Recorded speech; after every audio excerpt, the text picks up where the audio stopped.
An email and a normal email. You guys with me? Yes.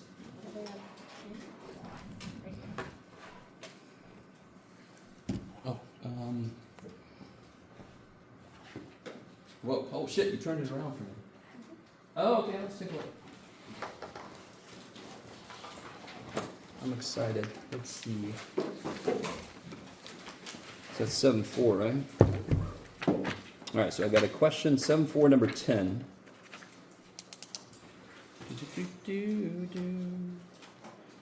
I got this song in my head. I know so few words to it. It goes, Royal. So we know that song? Royal? Something up. Yeah. It's about Kansas City? Is that it? Oh. That one. That's the one, right? Yes. That's the problem. That's the song. Yeah. Okay.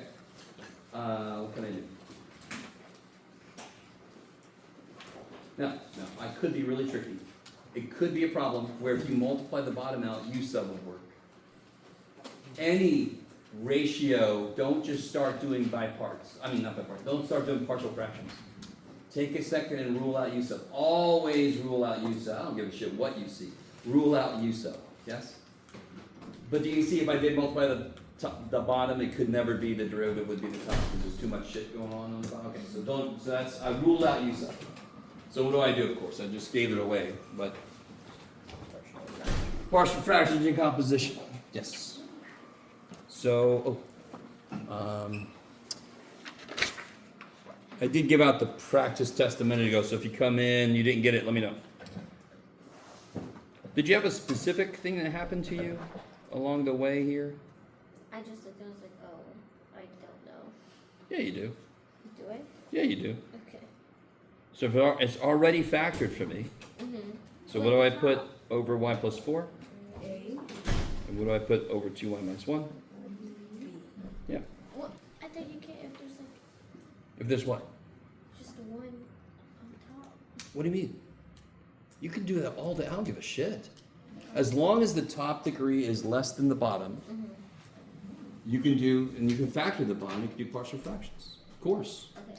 Okay. Do you agree that I could make, if I was really careful, I could make a problem where if I put them together, the top ends up being a number or a y, just because of the way things go together. Okay, so that's there you go. We're going to figure out what must have been here so that when I put these together, get an LCD, it just comes out to be a y on top. Okay. So That's really what the process does. What do those have to be so it balances out to make what's there? Okay. That was my only question. Okay. And in terms of partial fractions, this one's a nice one, right? This one's a relatively nice one. Okay. So it's possible to get a variable as a or b? What? I'm sorry? Like a equals 2y, is that possible? A equals... Ever? No, hell It no. would always be Shit, a no. number. Okay. Yeah. That's a number, yeah. Okay. Yeah. So if you're worried, okay. I'm not sure, are you worried about? Okay, good. It's pretty cool the fact that these are numbers, and there's a y. There's a y, but these are numbers. Because of course I multiply this shit and I pick up y's. Okay. I like it. Anything else from homework? Yes. 40 from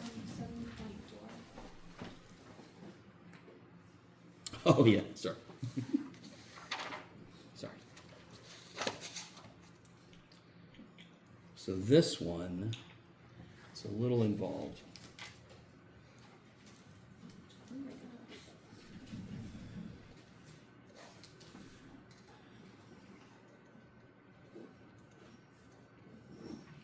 Very exciting. So, can you factor the bottom any more than they already have? Hell no. Right? Not using whole numbers, which we're going to stick to, or integers. You guys with me? Okay, so then what do I do?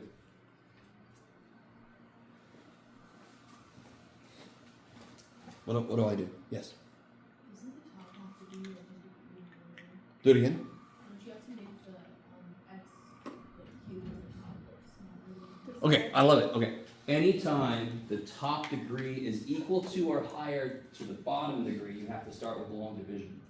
Or synthetic if it kind of works in that situation, but it normally doesn't. So no. But that's not what's happening here. What's the degree of the top? What is the degree of the bottom? 4. There you go. So the bottom degree has to be bigger than the top in order to start partial fractions. Yes? But you don't have to multiply it out with Multiply the bottom out? Yeah. Isn't that don't we normally factor the bottom first? So one nice thing about this problem, probably the only thing nice you can say about this problem is somebody already factored the bottom, thank the gods. Can you imagine if you multiply that shit out, how many terms you're gonna get? And they factored it for, so I'm like, this is the real MVP. Now, it's still a lot to do, but nowhere near as much as it could have been. So what do I do? You put the square on the bottom. Huh? Just the repeated. Is the bottom factored already? Yeah. Good, because that's the first step of partial fractions, is to factor the bottom. They already did. Yeah. I'm sorry. I love everybody here's like, man, let me make this harder for myself, Jeff. Come on. So I'm sorry. I don't mean to say it. Part of your brain sees this and says, oh, that's a problem to work out. Let me write it twice and foil it. But that's I want to factor first. That's my first step. And they already did. And I'm like, thank you. So how do I set up this? So it's both. So I know one of them has to be. Now, real quick. Bottom. In terms of partial fractions, and maybe this is part of what happened to you. What's going on the bottom? What degree is it? Is it repeated? Quadratic repeated. It's a repeated second degree. Now, if I just say the polynomial on the bottom, okay, so fourth degree. In terms of partial fractions, it's a repeated second degree. So you have a situation with repeated, and you have a situation with second degree. Go. Good. So I have to use ax plus b over what? The bottom without square. Yes. And then again the square.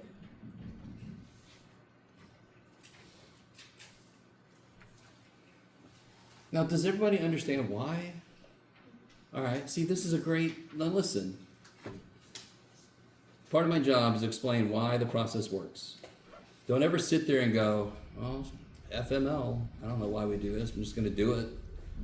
Man up there says do, me do. No, screw that shit. Yes. So I'm going to explain it in a minute. For Go ahead. C of x plus d, doesn't that x have to have like a third degree or? No. Here's why. I need you to see this distinction. I agree that is a fourth degree polynomial. Another way I can say this, it's a repeated second degree. And the idea of repeated factors is huge in partial fractions.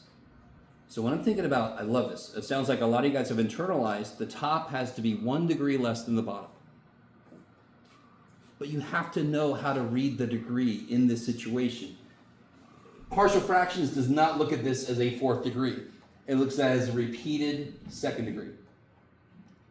Okay, maybe. And very quickly, how do I say that? No, I'm not going to say that. I can make it. Okay. So let me explain why this works the way it does. Let me take an easier problem.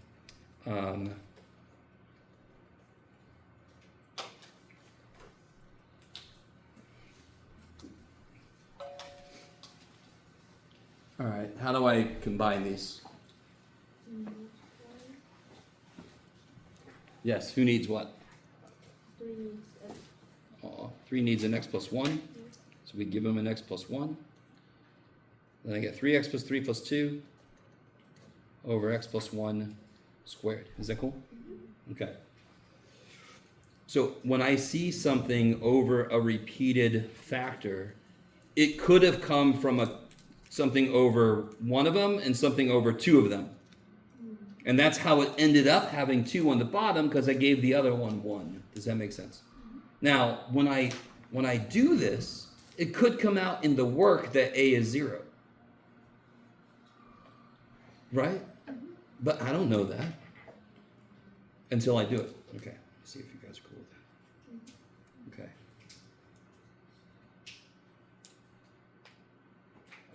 All right, let me see if you guys are cool with this.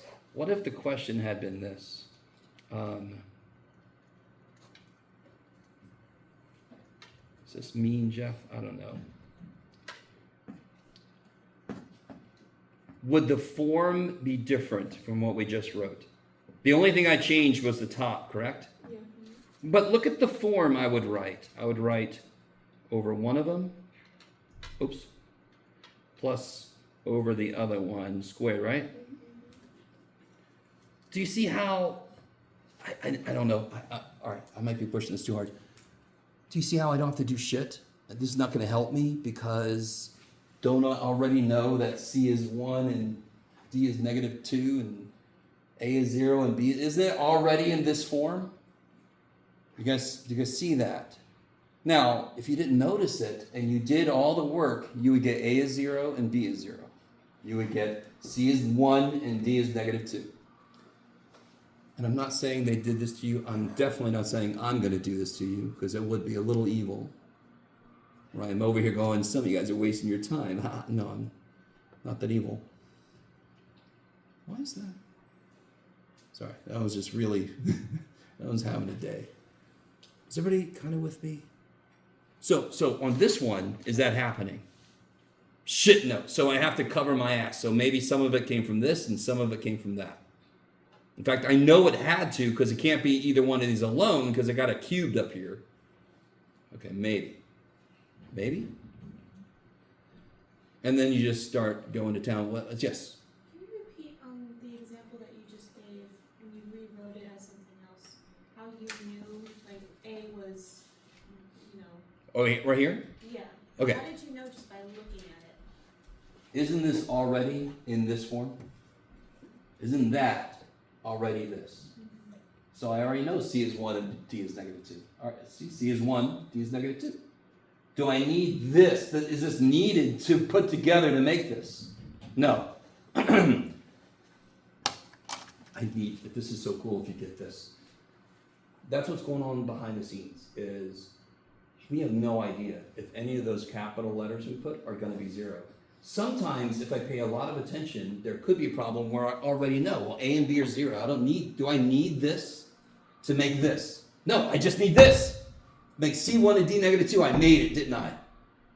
If I have a problem like this, does this term need help to make this?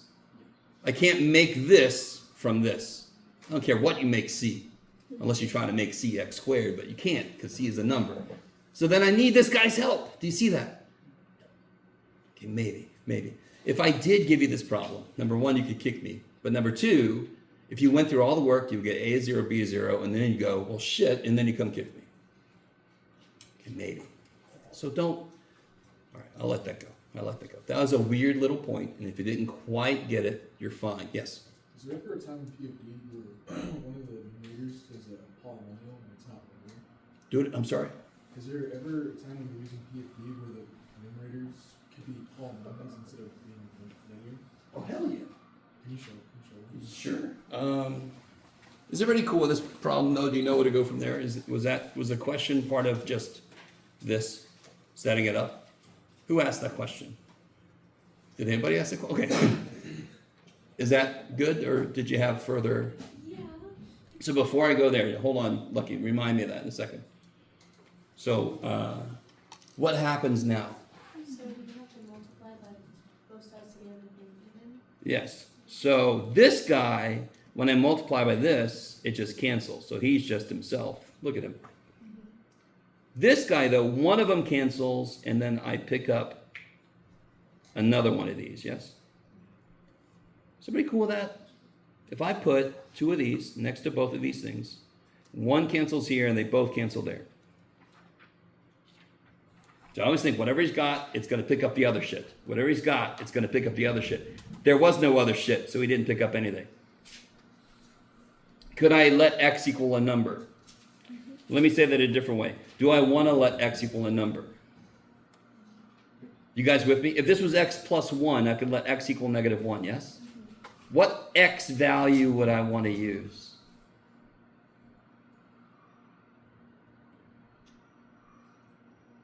Okay, good.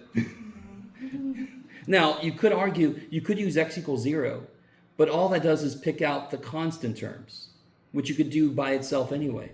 Do you guys see what I'm saying? So I'm going to let x equal a number when there's a specific part that dies, because I have too many damn variables. I want some of them to go the hell away. Can't do that shit here, really.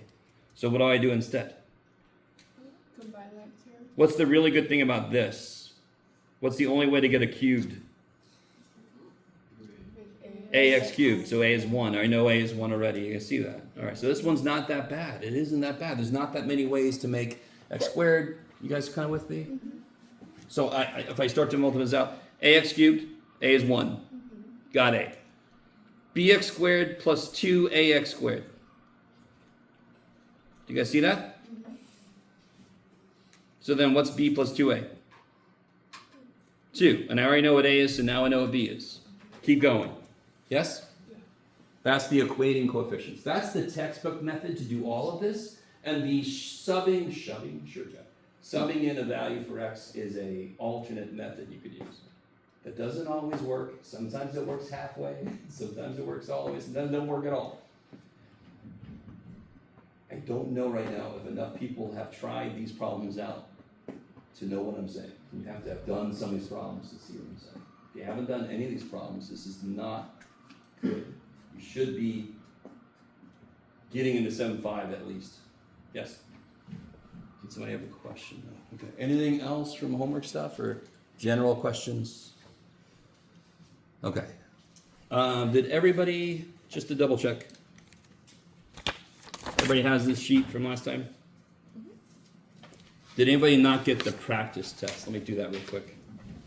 Oh, lucky, I gotta answer your question. That's probably good. Yeah, I got it. Did you correct it?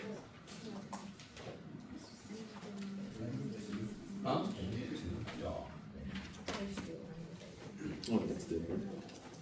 Sorry. Okay, so let's see. I got a question about how to make the top more than just linear. So here, let me do something that's going to give me flashbacks here. I'm going to turn my paper this way. Okay. Oh. So what if I had to do this?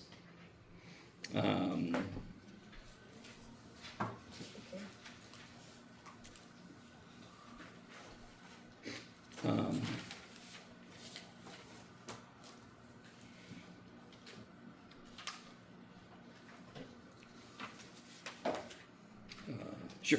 Okay.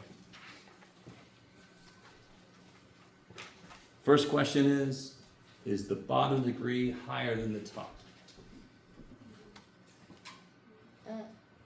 The bottom is equal. Yes. What degree is the bottom? 7. 7th degree, correct? That's where you multiply it out without multiplying it. If I multiplied it out, the highest power would be 7. If the power on the bottom was 5 or lower, I would have to Divide. long divide first. Our favorite thing. So can somebody help me figure out how to, Write it down. yeah, A just this shit over- here, yes? Oh. So a over A minus 1. x minus 1. Yeah, x minus Bx plus c. Careful, no. 1. Oh. B. What's going to be on the bottom of this one? X cubed minus ix plus c. What's this guy's degree? Oh. 3. So the top has to be the most general. That's the 3rd degree, so the top has to be the most general. Ax. That's 3rd degree. The top has to be the most general. 2nd degree, yes? Cx plus d. And then what goes over here? The repeated cubic. So what's the top got to be? E x squared. I don't know my letters. The last one. If you don't like going in alphabetical order, it don't matter. You can pick your favorite letters. I don't give a shit. Right? You can call them. Now let's see. FML for first, middle, last, not for. The other one. All right. So like Monday, Tuesday. What the fuck? Wednesday, Thursday, Friday. Okay. Are you guys semi with me? Now listen. I'm not going to give you that on the test. Can you imagine? Thank you. Is there a little bit going on there? Just a little tiny bit, right? You with me? I'm not going to give that. I gave you something not quite as bad in the homework. Of course I did. Of course I did. Because not only am I trying to teach you content, processes, ideas, concepts, I'm trying to also infuse in you some what I call stamina, math stamina. Yes? Because I don't care what field you're going into, you're going to hit a problem, it's going to take you a while, it's going to take many, many sheets of paper.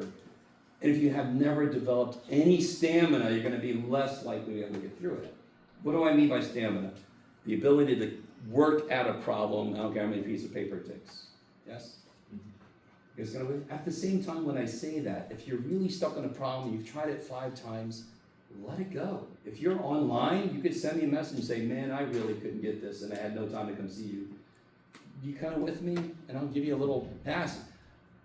If you don't do every single problem I assign, it doesn't mean you get practice. The most important thing is get practice. Okay, so if you're really stuck in a problem, let it the hell go. Especially if you can't come for help. Just let it go. Not the end of the world. Try other ones out. Okay. Is this cool? Is this what you meant, Lucky? I'm pretty sure it's what you meant. Okay. So you can imagine if I had the 10th power down here. I have ax to the 9th plus bx to the 8th, blah, blah, blah, blah, blah. Okay. If I did put that on the tests, it's a U sub. If I had an x to the 10th on the bottom, it's a U sub. I'm not going to do that, though. Dear God, that would be so mean. Okay. Anything else before I get into whatever I was about to say? Everything else is good? All right. And just to remind you guys, next Tuesday, we're not going to do anything new. I'm going to have the answer key to the practice test. You come with all the questions you can. You come with every question. Any homework problem that's given you trouble, whatever the shit, whatever. From quizzes, from practice tests, from homework, from your own damn brain. What if this happened, Jeff? Because I know you're going to do this weird shit. Now we'll try it out. Okay, so what we got into last time, did we? I don't think we did this problem, right? Huh? Okay.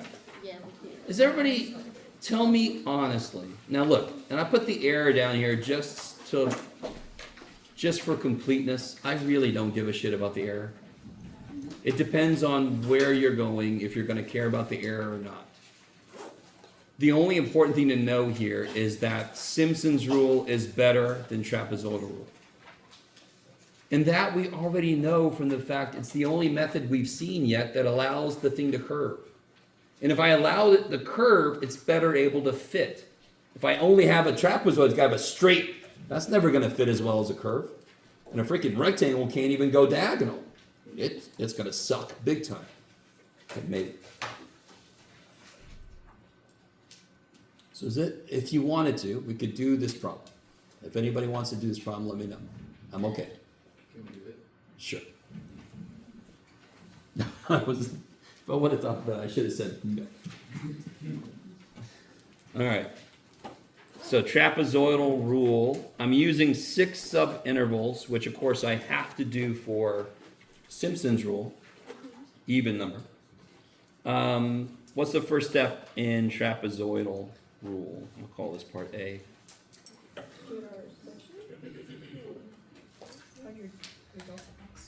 Yes, delta x, right? Every step's got that same first step. Every rule has got that same first step. What will delta x be?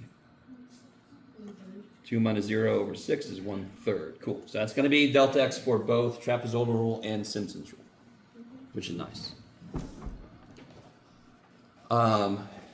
Here's the part that everybody makes either too big of a deal out of or not a big enough deal out of. There's no reason to graph this. You can sketch do it in the calculator, sketch it. All you really need is just a number line. I'm going from 0 to 2, and I'm taking steps of 1/3. So I'm going to go 1/3. I think this is how far I made it last time, yeah? What was it? 4/3, 5/3, 2. Okay. So those are my inputs. In the homework, it goes back to midpoint. Did I have another? No. Yeah. Okay. It goes back to midpoint, and all you have to do, once you get this shit set up here, you just take the middle point. That's the midpoint, right? And that's from Calc 1, really, is the midpoint. Okay. So now I just set up trapezoidal rule. I'm really sorry. I don't mean it. It's a little boring to actually do it, but that's okay. Delta x is 1/3, divided by 2 is 1/6. And then I want f of 0 plus twice f of 1/3 plus, I'm not going to write all this shit out, twice f of 5/3 plus 1 f of 2. So the first thing and the last thing show up once. Everything in the middle shows up twice. Geometrically, that relates to the fact that we used the middle base is twice. The second number in was the base for the first trapezoid, and it was the base for the second trapezoid. That's why those have 2's. Somebody asked me, why does Simpson's rule have 4? It's nowhere near as clear cut because we actually integrated to develop Simpson's rule. So it's not as geometrically nice because anything with a curve doesn't really relate directly to any geometry we're used to. Is everybody kind of with me? So Simpson's rule has a 4 in it, yes? 2, 4, 2, 4. Why? Because. Okay. So now it's just plug and chug shit, yes? Yeah. And just to show you, did I bring it? I thought I did. No. That's okay. Do you have one? I had one like this, the same color. Ooh, look at that. It's over 9,000. And I always wanted to make like a Doctor Who thing because it looks like the TARDIS, but it's okay. I'm a total geek. Shut up. So if I put in here 2, what was it? 2 to the x squared. Did I do this last time? This feels very familiar. Yeah. And then, is that right? Yes. And then you go to table set and you start it at 0 and you go by 1/3. Yeah, I showed you guys this business, didn't I? Yes. And then you go to table, it's got all the values. So, I mean, you're literally, does everybody, do you understand? I'm going to give you these. Yes? I'm going to give you these. So it's just a bunch of plug and chug shit. The work you got to do is delta x, and then you draw a number line, and you find all your inputs. And then you input them. Yes? You did have another thing. Sure. So I put the 2 to the x squared. Yes? And then I went to table set, which is above window. To set my table, I want it to automatically generate. Start at 0, because we went from 0 to 2, and step by 1/3. And then I go second graph to go to my table. How many guys have ever used the table and you can input your own stuff? And that's where you change this to ask. But I never do that as long as my step size is consistent. If I want to throw 1 and 7 and 7.3 and 11 and 1200, then I'm going to use ask. But if my step size is consistent, screw the ask. Just make it all for me. Yes? Are you guys with me? On one level, this is desperately boring. The creating this thing was incredibly cool. I have no idea if you agree with me or not. Doing the parabolas, looking at them 2 different ways, equating things, it was crazy cool. But now actually using it is boring as shit because you just get the numbers, plug them in, add them up, blah, blah, blah. You guys kind of with me? Okay. That's right. Okay. Sorry. You got to bring enough for the whole class. Anything else about, is that okay if I don't do it? Is everybody with, tell me if you're not with me. Whatever the calculator said here, I'm going to put it here. What was it? It was 1, right? Plus 2 times whatever it said here, 1.08 or whatever the shit. Yeah. 1.08, blah, blah, blah. Blah, blah, blah, blah, blah, right? It's just plug and chug. That's it. Okay, that's enough. Yes? When we do see something like this, how many decimal places or significant figures do you want us to include? It would be best. Let me see if I can do this. Can I borrow your calculator? But you can add Here's- them here. In the Here's, lesson. yeah, here's something even cooler. I'm not sure, is there a way to make this add these? Straight from here? You can do it manually. That's the way I know, and there is a way. But If the you actually go the stat, stat. Edit, you can actually put in here. Watch this.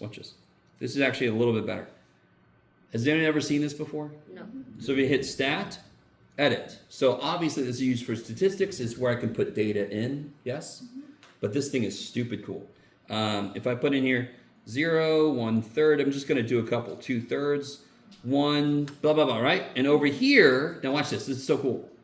Is everybody with me? Those are all my inputs. Okay. If I go up to L2, I can define what L2 is. I'm gonna call L2 2 to the L1 squared. Because what's L1? Isn't L1 all my x's? So 2 to the x, that's L1 squared. And do those look familiar? Now here's the ultimate cool thing. If I go second quit and I go to list, I want to add up, I want to do math, I want to add up list 2. And then it will add them up. That's how I actually do it. I Yeah. can do the two with it. Yeah. But in general, I don't know. Alexandra, I don't know. Don't make it a whole number. When in doubt, if I don't say, go a couple decimal places. Yeah. Is 3 like a safe? 3 is even better. How did you put L1 in there? I just manually put 0, 1 divided by 3, 2 divided by 3, right? Just started putting all my inputs in. Yeah, but So you would go, sorry? and L2 you said 2 to the power of L1. How did you Squared. Squared. Oh, L1 is above 1. Second See one. above 1? Shift 1. Oh, I see. Yeah. I see. All your L business is above the numbers, yeah. I like taking stats. It made me use a calculator. Yeah, if you're a STEM major, I know you probably don't have to take stats for most STEM, but you should. You don't have to, but you should. It always kills me that it's not required for a math major to take stats. It just doesn't make a damn bit of sense to me, but it's what the world needs now. If the world knew stats, we would be in a much better place. That's all I'm going to say. I'm required to take stats. So I want to know if you disagree. I'm a math major. Is everybody cool with this? That's crazy. Okay, so let 7-7 be relatively not that bad because it's just a bunch of plug and chug business. Yeah. Okay, maybe. Okay. So what I want to talk about, obviously 7-8. Did we actually do either one of these? No. Okay, let's do that. And then I want to talk about some nifty little side note stuff.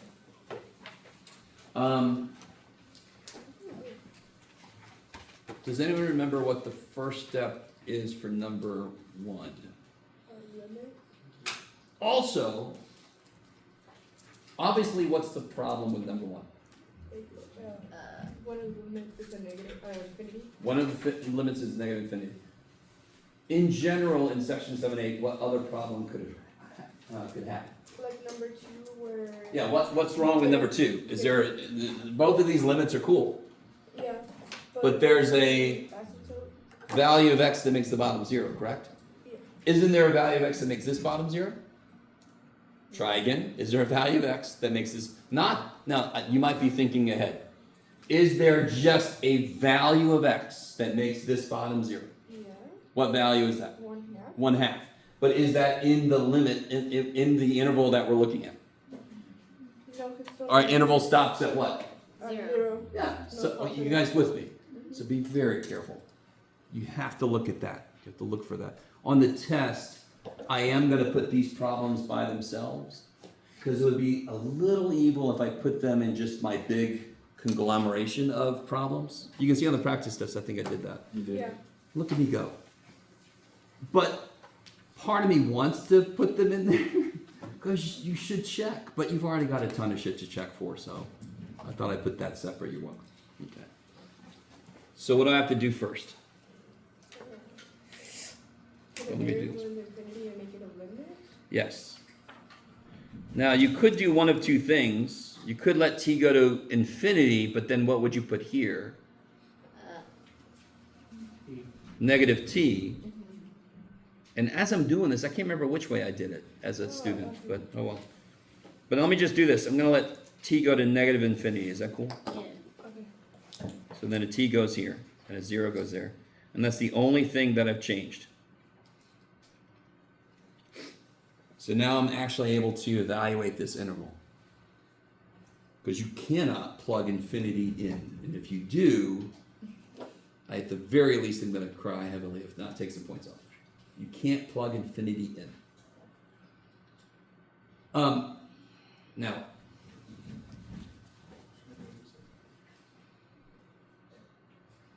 Now, what? Integrate. Integrate. Good. How? Use that. Let me see if I can get you guys away from you something a bit. Is the inside linear? Yeah. Yeah. How do you integrate 1 over x something cubed? Times.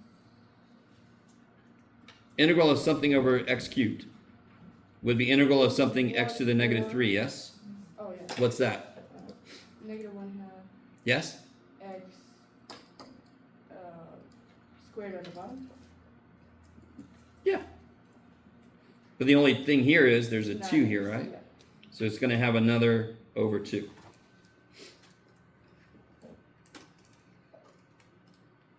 What? Yes. Why'd you wait? You pulled it out. Okay. Oh.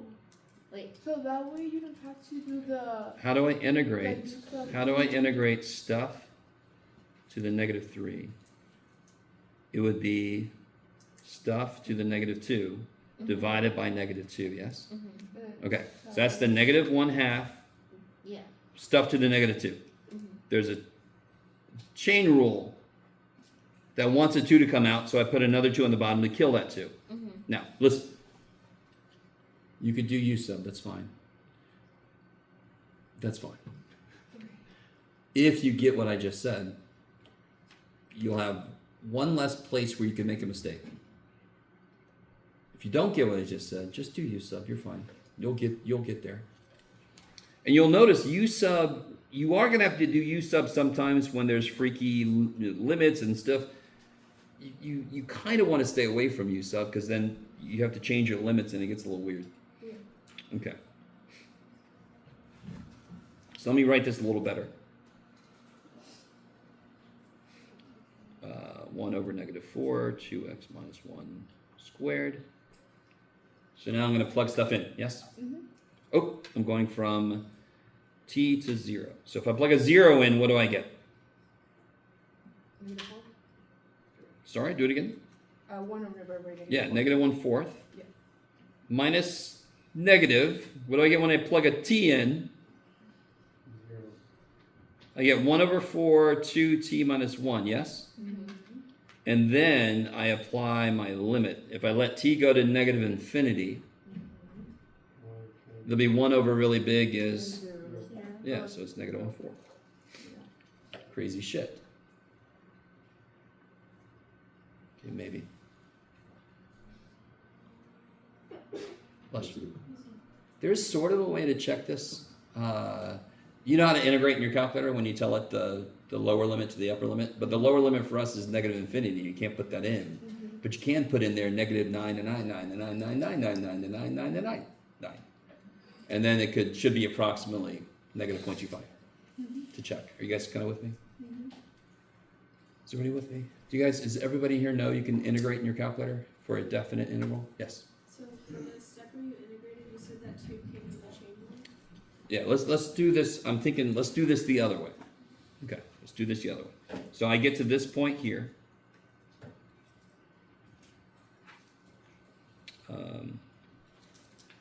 Good Lord, Jeff. All right, help me out with the U sub, everybody. What will the U sub be? 2x minus 1. 2x minus 1, what's du? 2dx. Do you see how I need a 1/2? Yep. That's the 1/2 that showed up there. That's all. And then the other one half is going to. So then this will be my 2dx, yes?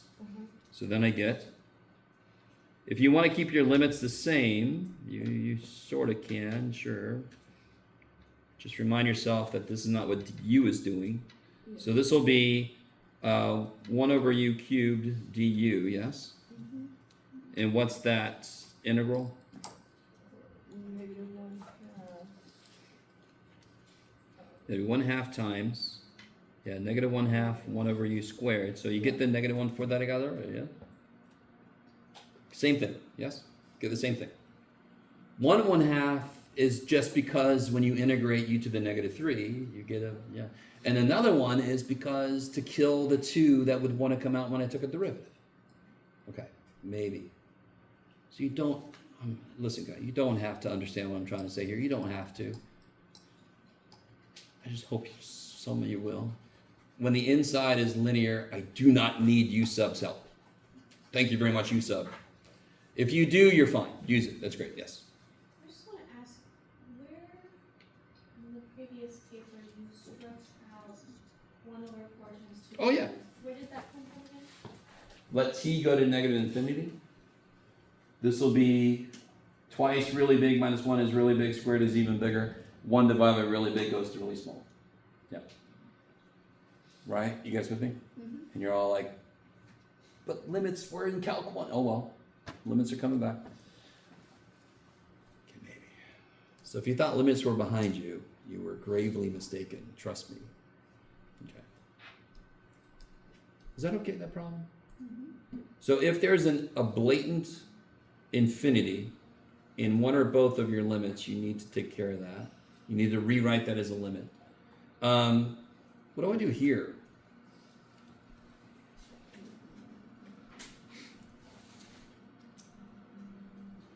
What's the issue? Which thing has the issue? Who's got an issue? Yes, the pi over 6 input makes the bottom of that function 0. So what do you think I do? Make it a variable and limit. Good. Replace it with a limit as t goes to it. Same thing we do with the infinity, to be honest.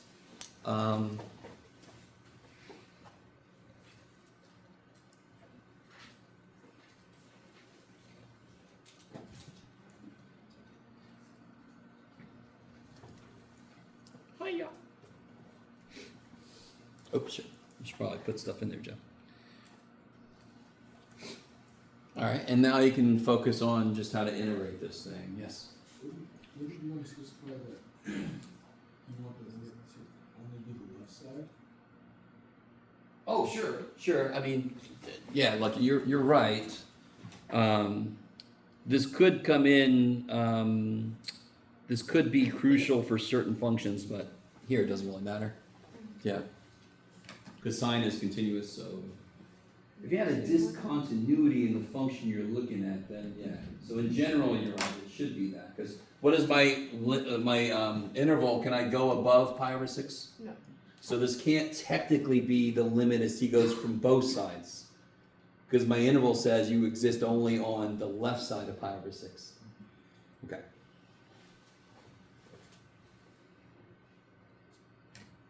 Love you guys. It's a really good thing to notice. It doesn't really change anything. Yes? Why did you choose pi over 6? Say again? Why did you choose pi over 6 for the limit? Yeah, why did I choose pi over 6? I don't remember. You put it If I put a 0 in, does the function freak out? Nope. It's 1 over 1. Woohoo! If I put a pi over 6 in, what's the sign of pi over 6? 1 half times 2 is 1. 1 minus 1 is 0. oh shit. So what do limits do? What's the most fundamental thing limits do? Something weird over there. Let me get really close to it, but not get there, right? My 180 students, I tell them a story about. You ever seen the movie The Blob? So at the beginning of the movie, there's the 1980s The Blob, by the way. That's the good one. Meteorite crashes. Stuff comes out of it, oozes out. This dude comes up and he does a mistake. He actually gets to the value. He should have done a limit. He touches it, and it goes around his arm, starts eating them. The movie happens. Are you guys with me? Much more boring movie, but if you did the limit thing, where you're like, let me get real close. That is weird. Okay, I'm gonna go this one. Right? That's what you should do. Get really close. Don't touch the damn thing. All right, I'm sorry. So that's what limits do. Weird shit's happening. Little oozy alien dude at pi over 6. So I'm gonna get really close, but I'm not gonna touch him. Okay, is that all right? Weird things happen. Let me get close, and I may not get there. So weird things don't happen. How do I integrate this? What do you rule out? Will u sub work? Is there a function stuck somewhere whose derivative is in there? Yes. Yes. Do you guys see what I mean? So whenever you're faced with the first thing you think, I don't care what the integral looks like, I don't care what it looks like. Just think, can I use u sub? Is there a function in there whose derivative is in there also? If so, thank the gods, because u sub is way nicer than most of the other stuff we've done. So what do we got let u equal? 1 minus 2. Yeah, u is 1 minus 2 sine x, so what's du? Minus 2 cosine of x dx. Tcas, so I need a negative 2, so I'm going to put negative 1/2, and then I'm going to have a negative 2 cosine x dx is du, and I'm going to have a square root of u. And of course I can write that better.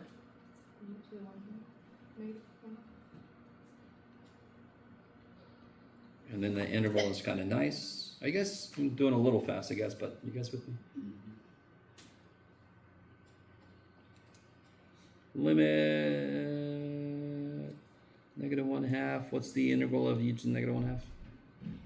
Here's how I always do it. Add 1 to the power, divide, which means multiply by the reciprocal of the new power. Where am I going from? There you go. Somebody, you guys with me? If I gave you this integral by itself, yay!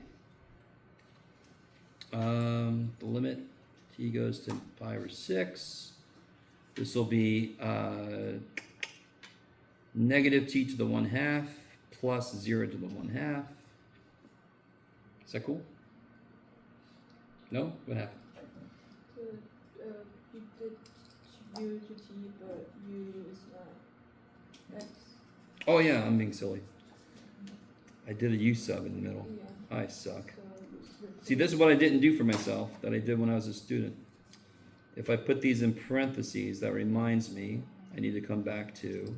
that's right. So this would be negative u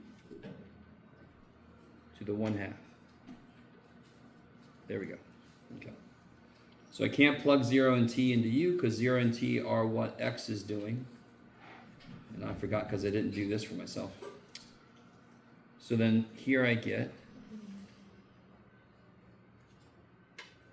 negative 1 minus 2 sine t minus negative 1 minus 2 sine 0. Okay. Okay.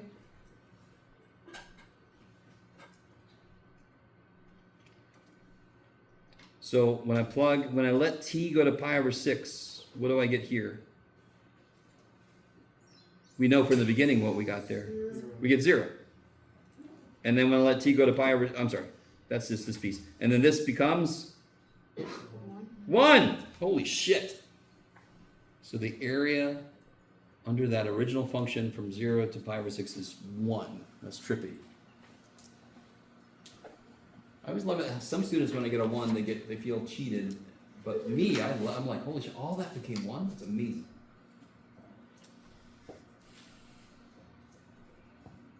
So, I mean, the first step is bring a limit in to take care of the weird place. Either it's obviously weird because it's infinity, or it's more subtly weird because it makes the function freak out. The middle stuff is all the same integration we've done before, and then the last step is let the t go to whatever. In this case, 5 or 6, or infinity, whatever. Okay, maybe. Maybe. So if you always hated evaluating limits, it's not good.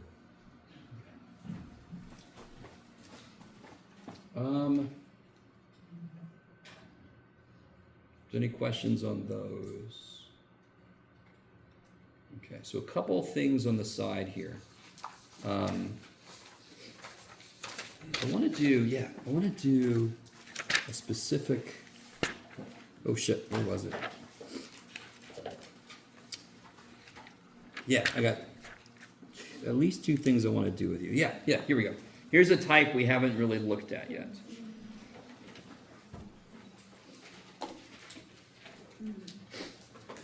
Oops, I almost got it right. 1 over 1 plus x squared. There we go.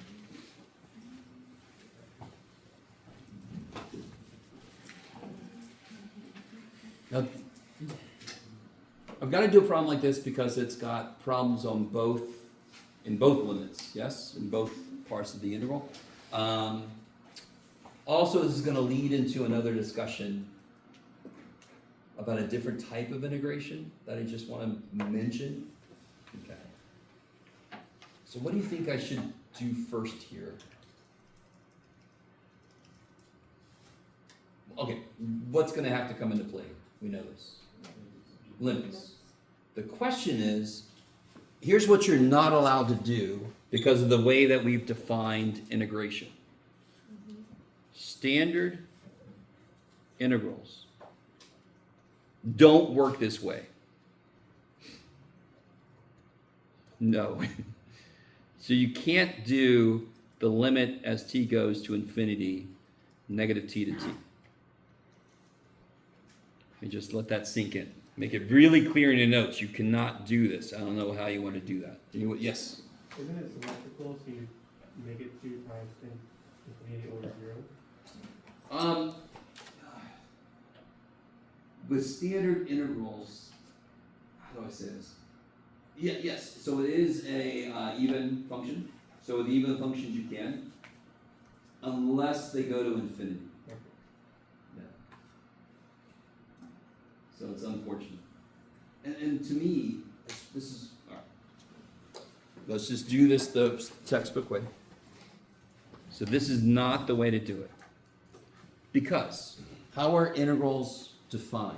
If I integrate from 1 to 7, don't I have to scan it from 1 to 7? If I integrate from negative 2 to 2, I don't start at 0 and then go both ways. I can't. Not the way we've defined integration.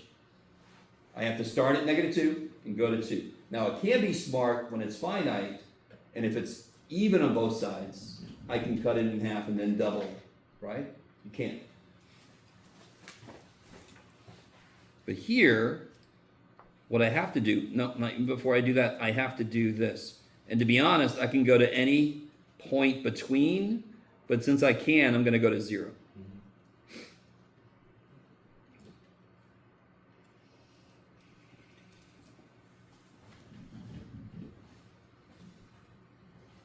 Now, in this specific problem, I think it might be okay to double it, to be honest, but in general, we can't. Even on this specific problem, I feel like you can't, not with the way things are defined. So now I can treat these as 2 separate problems. This one, the limit as t goes to infinity, or negative infinity, t to 0. And this one, the limit as t goes to infinity, 0 to t. I'm pretty sure this book is cool with me using t twice. Thank the gods. They kind of do it one at a time. I don't care. We understand. Is everybody kind of with me? So if you have infinities on both sides, we know what to do when I have infinity on one side. So I effectively make it into 2 problems, each with infinity on one side or the other. Does anyone know what the antiderivative of 1 over 1 plus x squared is? Arctangent.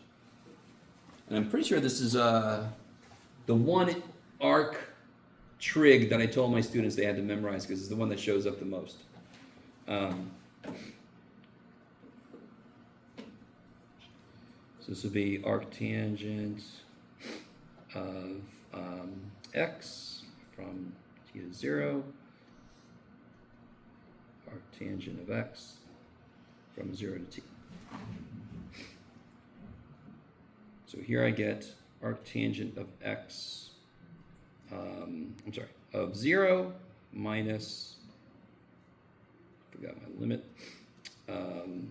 arctangent of t. Beautifully done, Jeff. The limit, t goes to infinity, of, why am I writing, it doesn't matter, Jeff. Arctangent of t minus arctangent of 0. What is arctangent of 0? 0. Yes.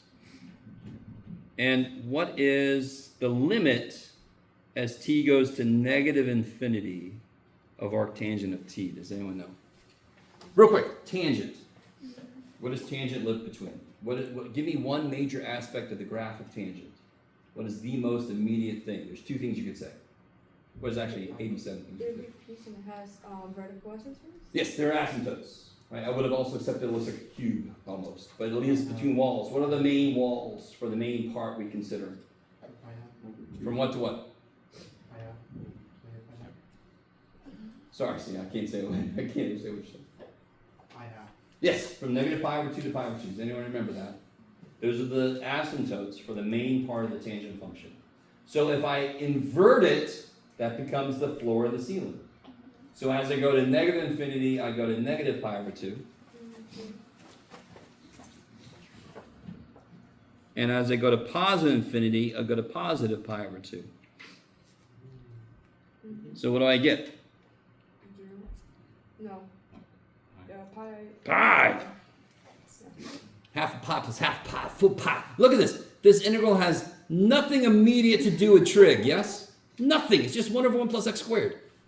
And yet when I integrate it along the entire x-axis, I get pi.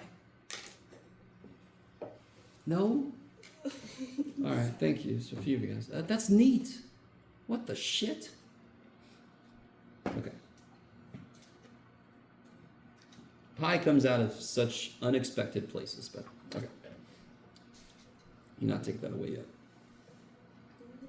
So if you do have infinities, negative infinity to infinity, you do have to break it up.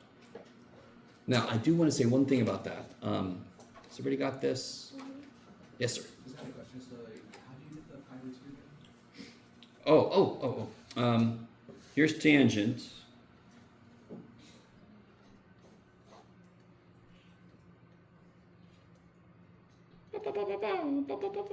Wow. And then it repeats forever, blah, blah, blah, blah. Yes? So here's the main part, yes? If I invert this, which it flips over the y equals x line, yes? Oh, I see. It'll look like ceiling, floor, be a cubey dude. Bow, bow, bow. Is that all right? So then the limit, letting the inputs go to infinity is easy. It's just the ceiling or the floor. Okay. So another little illustration about the more you know how functions look, the easier the limit questions become. Many of them, not all of them. Ooh, look at that. Don't you wish you were doing that? It's too bad. Okay. One thing immediately in the heels of what we just talked about. You brought up the idea of even functions. What? Can anyone tell me why you should not do any work for this problem? You shouldn't have to do any work. When it keeps 0. Yeah, why? Don't even do an antiderivative. Why is that 0?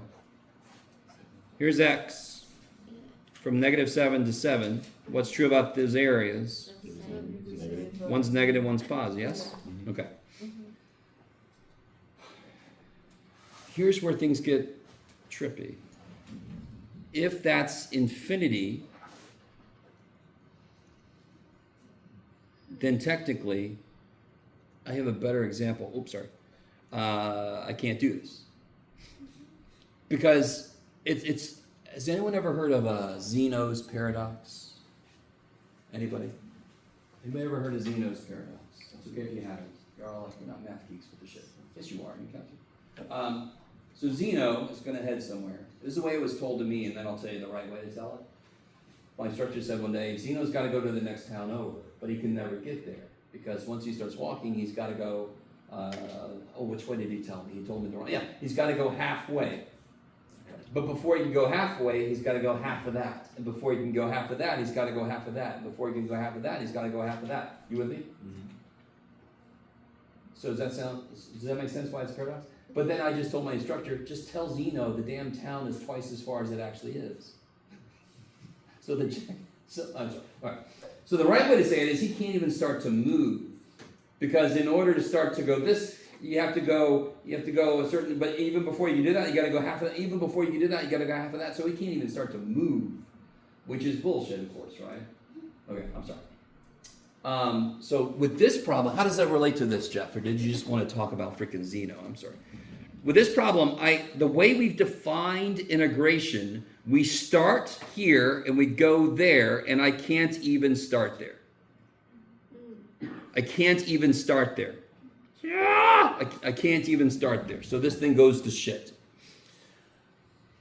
If you want to on your own, there's a really, oh dude. One of the coolest classes I ever took was called Mathematics for Physics. It was my Physics 601 class, I think, and it was just math that physicists need. You can integrate around issues in the complex plane. So there's complex integration, and it's one of the most mind-bending things I've ever learned. I'm not going to teach it to you, and I'm really sorry if I just freaked you out. I'm sorry. But there is a thing called Cauchy integration, but more specifically, the Cauchy, I always forget which principle it is, value. That's the guy, he lets us go. If I was allowed to go, start at 0 and go this way and that way, then the areas would cancel out, wouldn't it? Then this integral would be 0. Traditionally, I can't do that shit. Cauchy said, what's wrong with you idiots? Just go both ways. Okay, this is a very, very, very basic application of this. I'm really sorry. You don't have to know any of what I just said, but I'm hoping somebody would think about this as you're doing your homework. So I want to address it in case it comes up in your head. If you're like, I would have never thought about that, great. Forget about all this shit. Okay. And then here's one last thing. What time is it? We're going to get out like stupid early. I definitely want to do this because it leads right in. Yeah. Okay. I want to know, have you ever seen the rain? No. I am curious.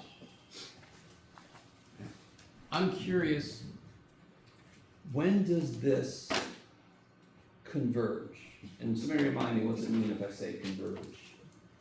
Reaches a finite number. Yeah, the answer is some finite number. Yes, it's not unbound. It doesn't go to infinity, right? So just to remind you guys, I'm pretty sure we did this before. Maybe not exactly this. Everybody with me on what this is like 1 over x squared, 1 over x cubed, 1 over x to the 1/2? So what if p is 1? Diverges. Yeah, because real quick, in this example, I'm not going to do the limit shit. We're going to survive. What's the integral of 1 over x? And if I let this go to infinity, it goes to infinity. So minus 0, so who cares? So this would be divergent. If I do this, I'm pretty sure we did this before. This would be negative x to the negative 1. Is that cool? From 1 to, I'm doing loose here, right? I'm playing wild and loose here. If I plug that in, that'll be negative 1 over t. That'll go to 0. Is that cool? And this will be minus negative, so plus 1 over 1, and that's good. So the answer is 1.